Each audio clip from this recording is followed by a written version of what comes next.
नमस्कार दोस्तों, मैं अथर्व तिवारी आकार आईएएस के ऑनलाइन कोर्स में आप सभी का वेलकम करता हूं। दोस्तों, आज से हमें मध्य प्रदेश लोक सेवा आयोग की मुख्य परीक्षा के अंतर्गत शामिल प्राचीन भारतीय इतिहास का अध्ययन करना है। तो कल की क्लास में मैंने आप सभी विद्यार्थियों को यह बताया था कि मध्य प्रदेश लोक सेवा आयोग की मुख्य परीक्षा के प्रश्न पत्र प्रथम के भाग प्रथम में इतिहास एवं संस्कृति विषय को शामिल किया गया है और इतिहास एवं संस्कृति विषय को कुल 5 इकाइयों में विभाजित किया गया है। उनमें से प्रथम इकाई के अंतर्गत मुख्यतः प्राचीन भारतीय इतिहास को शामिल किया गया है और प्राचीन भारतीय इतिहास के अंतर्गत प्रथम महत्वपूर्ण टॉपिक है हड़प्पा सभ्यता, जिसे इतिहासकार सिंधु घाटी सभ्यता भी कहते हैं। तो आज की इस क्लास से हमें हड़प्पा सभ्यता अर्थात सिंधु घाटी सभ्यता का अध्ययन मुख्य परीक्षा के दृष्टिकोण से प्रारंभ करना है। क्लियर है दोस्तों? तो चलिए हम लोग पढ़ना प्रारंभ कर रहे हैं हड़प्पा सभ्यता या सिंधु घाटी सभ्यता। दोस्तों, हड़प्पा सभ्यता या सिंधु घाटी सभ्यता को आद्य ऐतिहासिक काल से संबंधित माना जाता है। आद्य ऐतिहासिक काल उस काल को कहा जाता है जिस काल की जानकारी हेतु पुरातात्विक एवं साहित्यिक दोनों प्रकार के साक्ष्य मौजूद हों, किंतु इतिहासकारों के द्वारा केवल और केवल पुरातात्विक साक्ष्यों का ही उपयोग किया गया हो। क्लियर है दोस्तों? एक बार पुनः बता रहा हूं कि आद्य ऐतिहासिक काल उस काल को कहा जाता है जिस काल की जानकारी हेतु यद्यपि पुरातात्विक साक्ष्य भी मौजूद हों, साहित्यिक साक्ष्य भी मौजूद हों, किंतु इतिहासकारों के द्वारा केवल और केवल पुरातात्विक साक्ष्यों का ही उपयोग किया जाता हो, क्योंकि साहित्यिक साक्ष्यों को अभी तक पढ़ा नहीं जा सका हो। क्लियर दोस्तों? ऐसे काल को इतिहास में आद्य ऐतिहासिक काल कहा जाता है और सिंधु घाटी सभ्यता या हड़प्पा सभ्यता को आद्य ऐतिहासिक काल के अंतर्गत रखा गया है, क्योंकि हड़प्पा सभ्यता की जानकारी के संबंध में यद्यपि पुरातात्विक तथा साहित्यिक दोनों प्रकार के साक्ष्य हैं, लेकिन हड़प्पा सभ्यता की लिपि को चूंकि अभी तक नहीं पढ़ा जा सका है, इसलिए हड़प्पा सभ्यता के इतिहास की जानकारी केवल और केवल पुरातात्विक साक्ष्यों के माध्यम से ही प्राप्त होती है। यही कारण है कि हड़प्पा सभ्यता या सिंधु घाटी सभ्यता को आद्य ऐतिहासिक काल के अंतर्गत शामिल किया गया है। ठीक है दोस्तों, यहां मैंने एक सुंदर भूमिका लिखने की प्रयास किया है जिसका उपयोग आप किसी भी दीर्घ उत्तरीय प्रश्न में कर सकते हैं।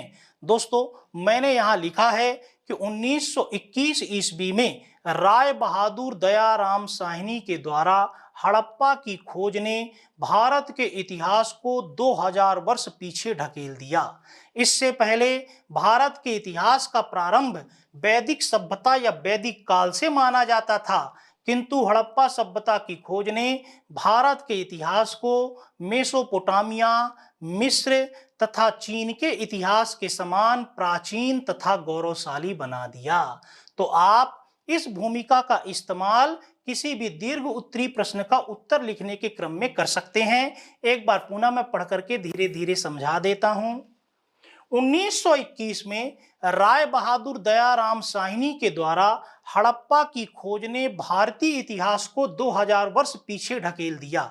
जब हड़प्पा सभ्यता की खोज नहीं हुई थी, तब भारत के इतिहास का अध्ययन वैदिक काल या वैदिक सभ्यता से किया जाता था, लेकिन 1921 में जब हड़प्पा सभ्यता की खोज हुई, तब भारत का इतिहास वैदिक सभ्यता से लगभग 2000 प्राचीन हो गया और भारतीय इतिहास का अध्ययन सिंधु घाटी सभ्यता या हड़प्पा सभ्यता के साथ किया जाने लगा।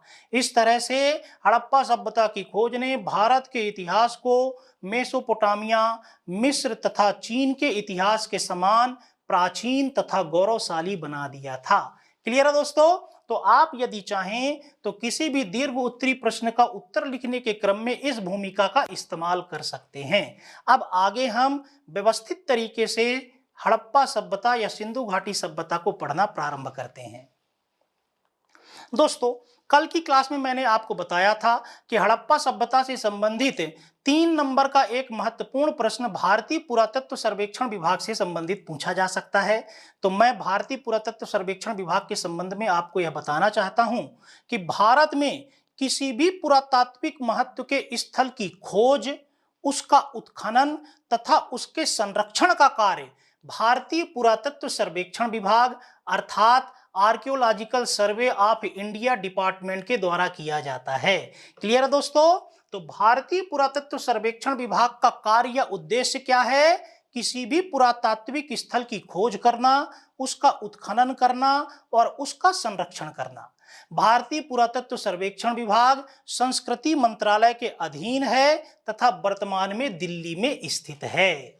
दोस्तों, भारतीय पुरातत्व सर्वेक्षण विभाग की स्थापना 1861 में सर अलेक्जेंडर कनिंघम के द्वारा की गई थी। यही कारण है कि सर अलेक्जेंडर कनिंघम को भारतीय पुरातत्व का जन्मदाता भी माना जाता है। क्लियर है दोस्तों?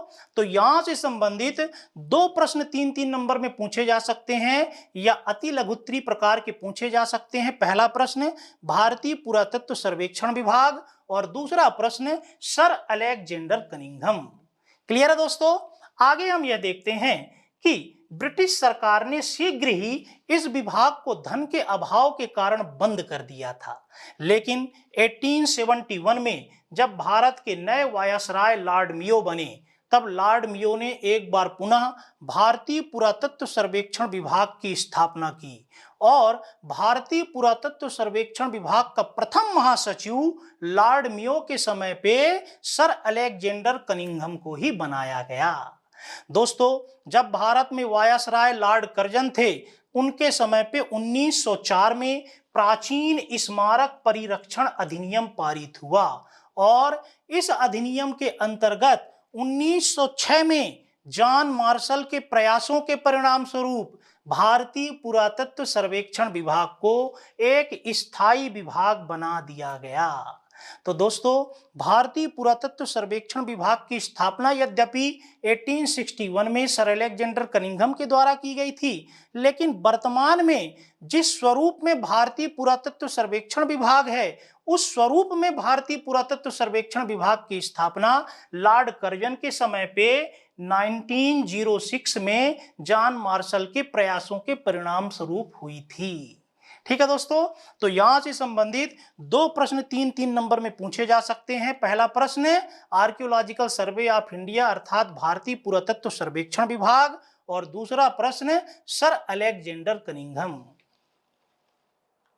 या फिर सीधे सीधे 3 नंबर का प्रश्न पूछा जा सकता है कि भारतीय पुरातत्व सर्वेक्षण विभाग की स्थापना किसके द्वारा की गई थी, या यह भी प्रश्न पूछा जा सकता है कि भारतीय पुरातत्व का जन्मदाता किसे माना जाता है। तब आपका जवाब होगा सर अलेक्जेंडर कनिंघम को। दोस्तों, आगे हमें पढ़ना है सिंधु घाटी सभ्यता या हड़प्पा सभ्यता की खोज। तो सिंधु घाटी सभ्यता या हड़प्पा सभ्यता की खोज से संबंधित भी प्रश्न 3 नंबर में मुख्य परीक्षा में पूछे जा सकते हैं। दोस्तों, सिंधु घाटी सभ्यता की खोज के संबंध में सबसे पहला महत्वपूर्ण नाम प्राप्त होता है चार्ल्स मैसन का। माना जाता है 1826 में चार्ल्स मैसन ने सबसे पहली बार पाकिस्तान के पंजाब प्रांत के साहिवाल जिला के एक गांव का सर्वेक्षण किया था और उस गांव में इन्हें एक टीला प्राप्त हुआ था। उस टीले का सर्वेक्षण करने के उपरांत चार्ल्स मैसन ने यह लिखा था कि इस टीले का ऐतिहासिक महत्व हो सकता है और चार्ल्स मैसन ने यह संभावना व्यक्त की थी कि बहुत संभव है इसी स्थान पर सिकंदर तथा पोरस के मध्य 326 ईसा पूर्व में युद्ध लड़ा गया रहा होगा। लेकिन चार्ल्स मैसन की उस बात को गंभीरता पूर्वक नहीं लिया गया। एक बार पुनः समझा रहा हूं कि सबसे पहले 1826 ईस्वी में एक ब्रिटिश अधिकारी चार्ल्स मैसन ने पाकिस्तान के पंजाब प्रांत के साहिवाल जिले में स्थित इस टीले की यात्रा की थी। टीला अर्थात एक उठी हुई संरचना। तो जब भी किसी नगर का पतन हो जाता है तो वह संपूर्ण नगर एक टीले के रूप में तब्दील हो जाता है। इस टीले की यात्रा सबसे पहली बार चार्ल्स मैसन के द्वारा 1826 में की गई थी। यह टीला पाकिस्तान के पंजाब प्रांत के साहिवाल जिला में स्थित था। साहिवाल जिला को उस समय मोंटगोमरी जिला भी कहा जाता था।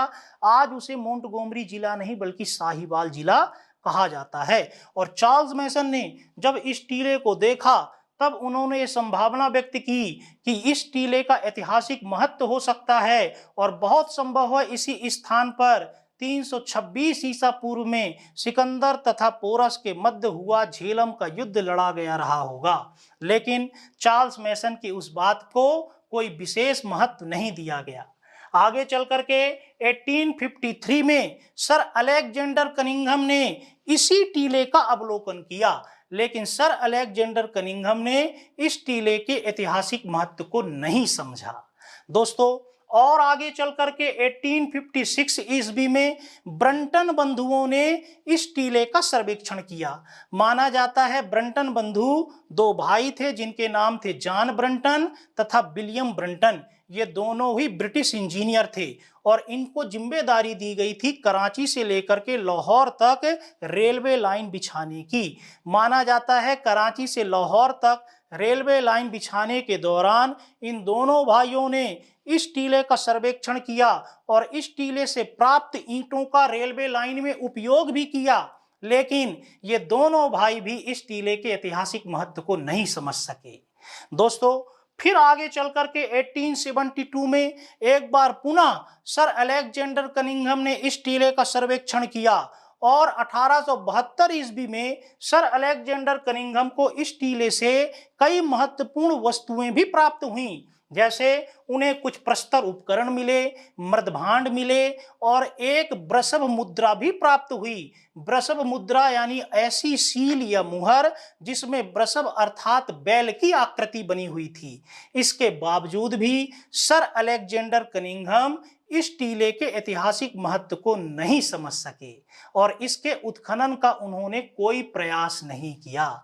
लेकिन आगे चल करके 1921 ईस्वी में जब भारतीय पुरातत्व सर्वेक्षण विभाग के तृतीय महानिदेशक जॉन मार्शल थे, तब जॉन मार्शल के निर्देशन में 1921 में राय बहादुर दयाराम साहनी ने इस टीले का उत्खनन किया और इस टीले के उत्खनन के दौरान राय बहादुर ने यह पाया कि इस टीले के नीचे अत्यंत ही प्राचीन काल में किसी नगर के अवशेष थे। इस तरह से सिंधु घाटी सभ्यता के प्रथम नगरीय स्थल की खोज हुई, उस नगरीय स्थल की खुदाई हुई। दोस्तों, एक वर्ष के उपरांत अर्थात 1922 ईस्वी में जॉन मार्शल के ही निर्देशन में राखाल दास बनर्जी ने पाकिस्तान के सिंध प्रांत में स्थित एक दूसरे टीले का उत्खनन किया और उस टीले के उत्खनन के उपरांत राखाल दास बनर्जी ने यह पाया कि इस टीले के भीतर भी लगभग उतने ही प्राचीन एक नगर के अवशेष दबे हुए थे जितने प्राचीन नगर के अवशेष दयाराम साहनी के द्वारा 1921 में खोजे गए थे। क्लियर है दोस्तों? तो 1921 में राय बहादुर दयाराम साहनी ने हड़प्पा नामक टीले का उत्खनन किया और उस टीले के भीतर प्राचीन काल के एक नगर के अवशेष प्राप्त किए और उस नगर को हड़प्पा नाम दिया गया क्योंकि स्थानीय लोग उस टीले को हड़प्पा कहते थे। और एक वर्ष के उपरांत 1922 में जॉन मार्शल के ही निर्देशन में राखाल दास बनर्जी ने पाकिस्तान के सिंध प्रांत में स्थित एक दूसरे टीले का उत्खनन किया और उस टीले के उत्खनन के दौरान भी यह पाया गया कि इस टीले के भीतर प्राचीन काल के एक बहुत बड़े नगर के अवशेष दबे हुए थे। चूंकि राखाल दास बनर्जी ने जिस टीले का उत्खनन किया था उस टीले के उत्खनन के दौरान उन्हें बहुत सारी लाशें प्राप्त हुईं, इसलिए स्थानीय लोगों ने उस टीले को मृतकों का टीला कहा गया, सिंधी भाषा में कहा गया मोहनजोदड़ो। इसलिए राखाल दास बनर्जी के द्वारा जिस टीले का उत्खनन किया गया था या जिस नगर के अवशेष प्राप्त किए गए थे उस नगर का नाम मोहनजोदड़ो रखा गया। क्लियर है दोस्तों? तो हम यह देखते हैं कि सिंधु घाटी सभ्यता के प्रथम नगरीय स्थल के रूप में हड़प्पा का उत्खनन या हड़प्पा की खोज दयाराम साहनी के द्वारा की गई थी और दूसरे स्थल के रूप में मोहनजोदड़ो की खोज या मोहनजोदड़ो का उत्खनन राखाल दास बनर्जी के द्वारा किया गया था। दोस्तों, आगे चल करके 20 सितंबर 1924 को जॉन मार्शल ने दी इलस्ट्रेटेड लंदन न्यूज में एक लेख प्रकाशित करवाया और इस लेख के माध्यम से 1924 में जाकर के जॉन मार्शल ने हड़प्पा तथा मोहनजोदड़ो की खोज की जानकारी वैश्विक जगत को दी। क्लियर है दोस्तों? इस तरह से भारत की सबसे प्राचीनतम नगरीकृत सभ्यता की खोज हुई। तो दोस्तों यहां से संबंधित 3 नंबर का एक प्रश्न पूछा जा सकता है कि सिंधु घाटी सभ्यता या हड़प्पा सभ्यता की खोज किसके द्वारा की गई थी। तो आपको लिखना है कि हड़प्पा सभ्यता या सिंधु घाटी सभ्यता की खोज जॉन मार्शल के निर्देशन में 1921 में दयाराम साहनी द्वारा हड़प्पा के उत्खनन तथा 1922 में रखालदास बनर्जी के द्वारा मोहनजोदड़ो के उत्खनन के साथ हुई थी। क्लियर है दोस्तों।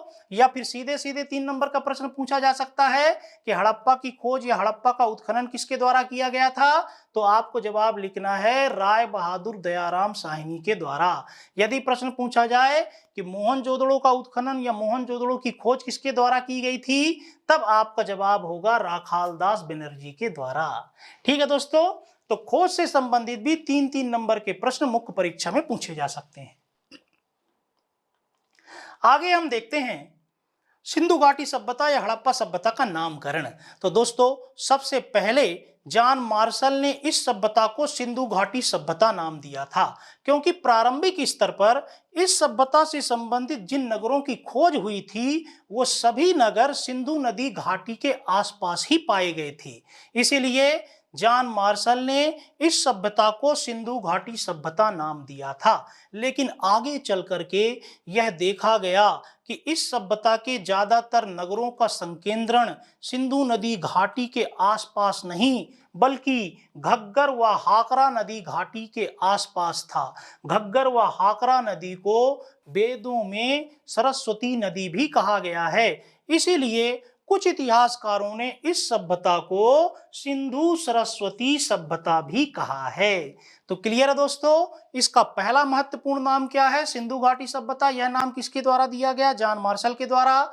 आगे चल करके यह देखा गया कि इस सभ्यता के ज्यादातर नगर सिंधु नदी घाटी में स्थित न होकर के घग्गर हाकरा नदी घाटी में थे। घग्गर हाकरा को वैदिक काल में सरस्वती नदी कहा जाता था, इसलिए कुछ अन्य विद्वानों ने इस सभ्यता को सिंधु सरस्वती सभ्यता नाम दिया। आगे चल करके गार्डन चाइल्ड ने इस सभ्यता को भारत की प्रथम नगरीकृत सभ्यता नाम दिया, क्योंकि इस सभ्यता से पहले भारत में नगरों के साक्ष्य प्राप्त नहीं होते हैं। इसलिए गार्डन चाइल्ड ने इस सभ्यता को भारत की प्रथम नगरीकृत सभ्यता कहा है। उसी प्रकार कुछ अन्य इतिहासकारों ने इस सभ्यता को कांस्ययुगीन सभ्यता भी नाम दिया है, क्योंकि सबसे पहली बार माना जाता है इसी सभ्यता के लोगों ने व्यापक स्तर पर कांसे का उपकरण उपयोग में लाया था। क्लियर है दोस्तों, तो कांसा नामक धातु का व्यापक स्तर पर उपयोग माना जाता सबसे पहली बार इसी सभ्यता के लोगों के द्वारा किया गया था। इसीलिए कुछ विद्वान या कुछ इतिहासकार इस सभ्यता को कांस्ययुगीन सभ्यता भी कहते हैं। लेकिन सबसे मान्य मत यह है कि इस सभ्यता का सबसे उपयुक्त नाम हड़प्पा सभ्यता होना चाहिए, क्योंकि इस सभ्यता के अंतर्गत प्रथम स्थल जिसकी खोज हुई थी उसका नाम हड़प्पा था।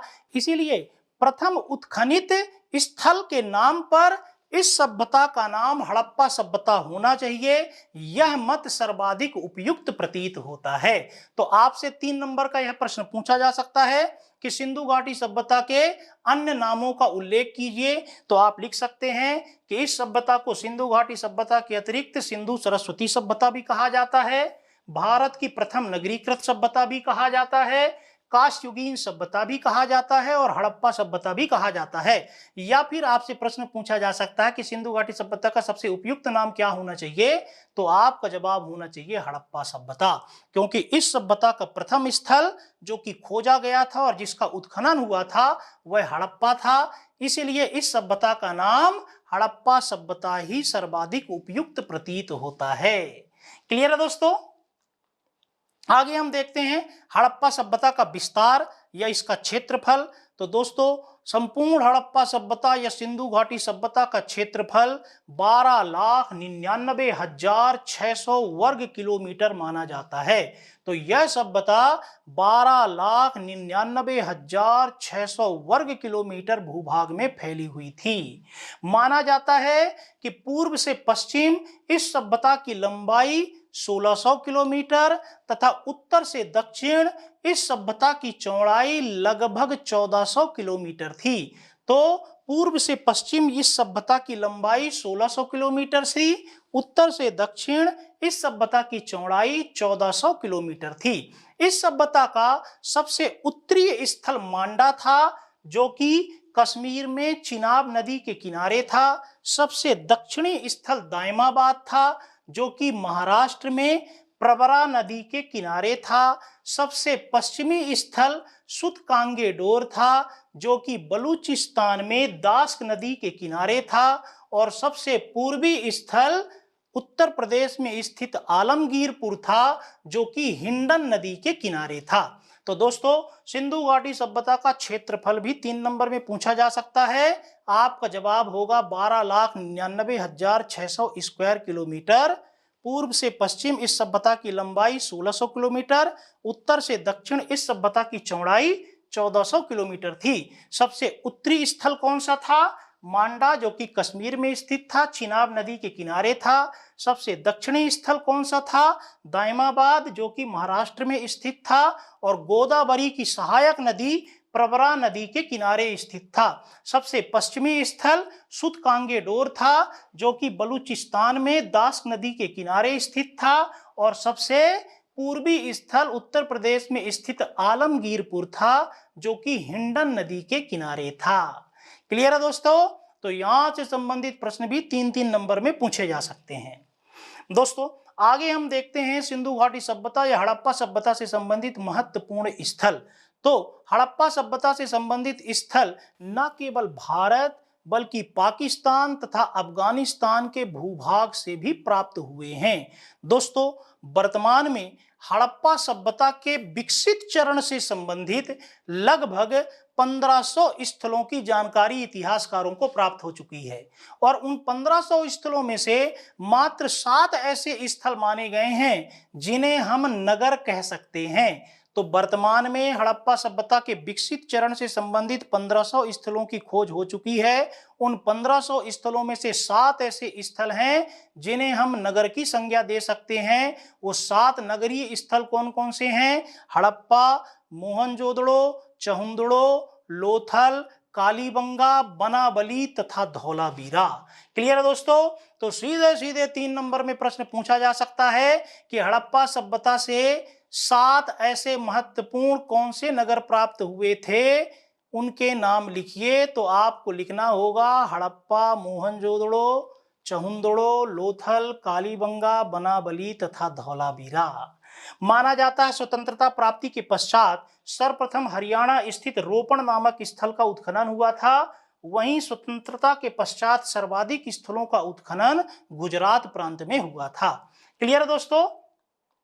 हड़प्पा सभ्यता से संबंधित यहां मैंने कुछ महत्वपूर्ण स्थलों की जानकारी देने का प्रयास किया है।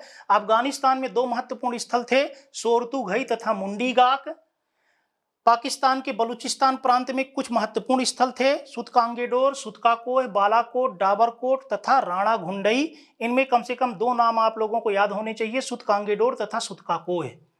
उसी प्रकार पाकिस्तान के सिंध प्रांत में भी कुछ महत्वपूर्ण स्थल थे, मोहनजोदड़ो, चहुंदड़ो, आमरी, कोटदीची, अली मुराद तथा जुडेर जोदड़ो। इनमें से मोहनजोदड़ो, चहुंदड़ो, आमरी तथा कोटदीची का नाम आप लोगों को याद होना चाहिए। पाकिस्तान के पंजाब प्रांत में भी कुछ महत्वपूर्ण स्थल थे, हड़प्पा, सरायखोला, गुमला, जलीलपुर तथा रहमान डेरी। इनमें से कम हड़प्पा का नाम आप लोगों को याद होना चाहिए।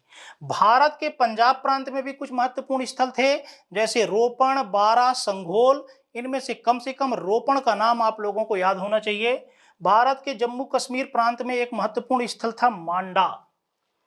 इसी क्रम में भारत में हरियाणा प्रांत में कुछ महत्वपूर्ण स्थल थे, जैसे बनाबली, राखीगढ़ी, मिताथल तथा कुणाल। इनमें से 2 नाम विशेष रूप से आप लोगों को याद होना चाहिए, बनाबली तथा राखीगढ़ी।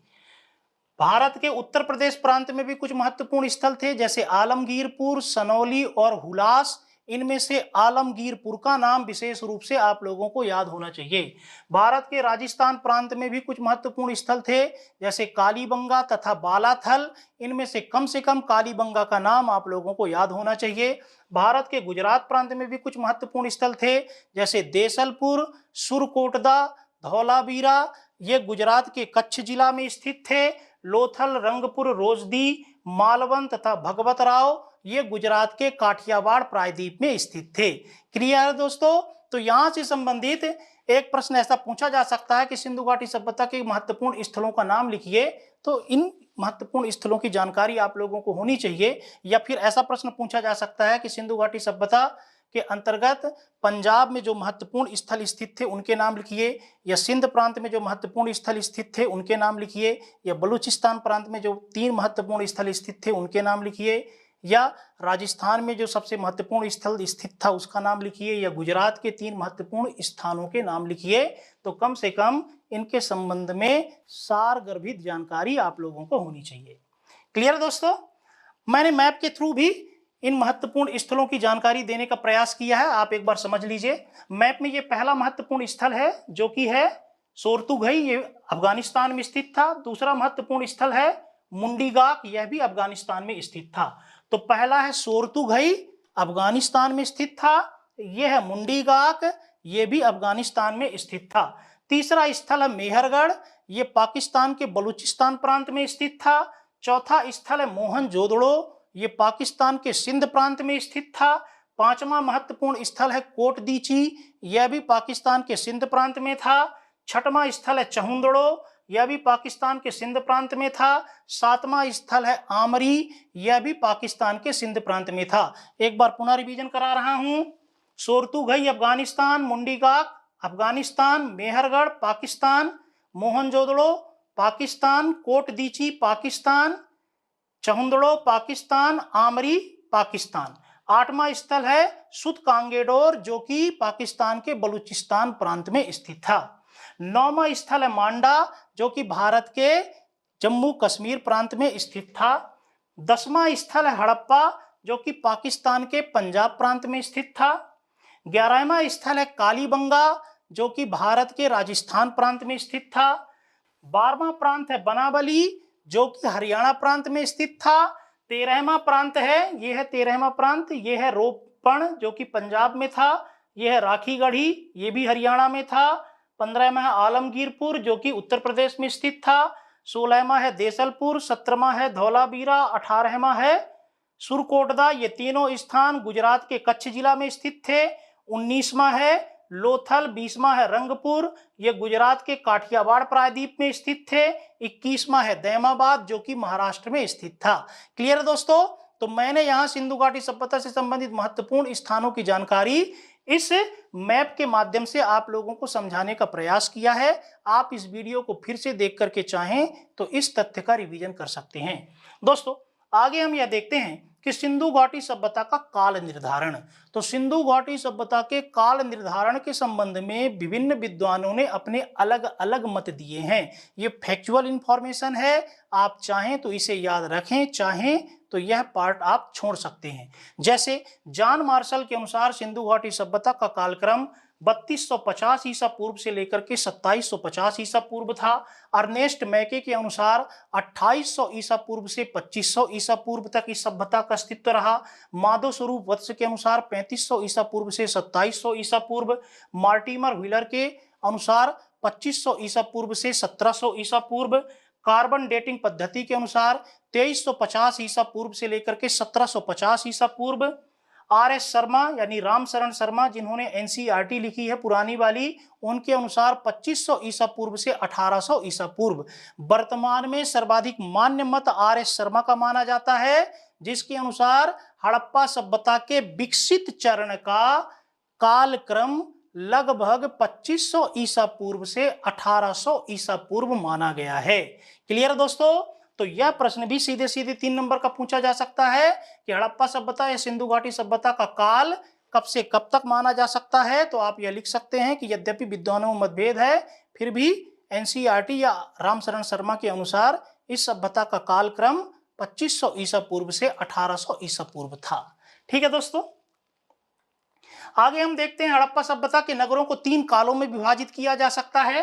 प्राक हड़प्पा सभ्यता, विकसित हड़प्पा सभ्यता और परवर्ती हड़प्पा सभ्यता। इसे भी आप समझने का प्रयास करें कि हड़प्पा सभ्यता को हम भारत की प्रथम नगरीकृत सभ्यता मानते हैं, लेकिन शुरू से तो इन नगरों का विकास नहीं हुआ रहा होगा। प्रारंभ में ये नगर ग्रामीण स्वरूप के रहे होंगे। तो पहली स्टेज ऐसी रही होगी जब इन नगरों का विकास नहीं हुआ रहा होगा। उस स्टेज को इतिहासकारों ने प्राक हड़प्पा सभ्यता कहा है। और फिर एक चरण ऐसा आया होगा जब ये नगर पूर्णतः विकसित हो चुके होंगे और ये नगर एक समय से लेकर के एक अन्य समय तक अस्तित्व में रहे होंगे, उसे इतिहासकारों के द्वारा विकसित हड़प्पा सभ्यता का नाम दिया गया है। और तीसरा चरण ऐसा आया होगा जिस चरण में हड़प्पा सभ्यता के इन नगरों का पतन प्रारंभ हो गया होगा, उस चरण को इतिहासकारों के द्वारा परवर्ती हड़प्पा सभ्यता कहा गया है। तो प्राक हड़प्पा सभ्यता यानी वह चरण जब सिंधु घाटी सभ्यता या हड़प्पा सभ्यता के नगरों का पूर्णतः विकास नहीं हुआ था और यहाँ की ये नगर ग्रामीण स्वरूप के थे। दूसरा, विकसित हड़प्पा सभ्यता अर्थात वह चरण जब सिंधु घाटी सभ्यता या हड़प्पा सभ्यता के नगरों का पूर्णतः विकास हो चुका था। और परवर्ती हड़प्पा सभ्यता अर्थात वह चरण जब सिंधु घाटी सभ्यता या हड़प्पा सभ्यता के नगरों का पतन प्रारंभ हो गया था। दोस्तों, प्राक हड़प्पा सभ्यता का कालक्रम इतिहासकारों के द्वारा माना गया है 3200 ईसा पूर्व से 2600 ईसा पूर्व। विकसित हड़प्पा सभ्यता का कालक्रम इतिहासकारों के द्वारा मुख्यतः माना गया है 2500 ईसा पूर्व से 1800 ईसा पूर्व। और परवर्ती हड़प्पा सभ्यता का कालक्रम इतिहासकारों के द्वारा मुख्यतः माना गया है 1700 ईसा पूर्व से 1300 ईसा पूर्व। तो ये तथ्य आप लोगों को याद करने आवश्यक नहीं है, लेकिन कम से कम ये जानकारी होनी चाहिए आपको कि प्राक हड़प्पाई स्थल कौन से थे, विकसित हड़प्पाई स्थल कौन से थे और परवर्ती हड़प्पाई स्थल कौन से थे।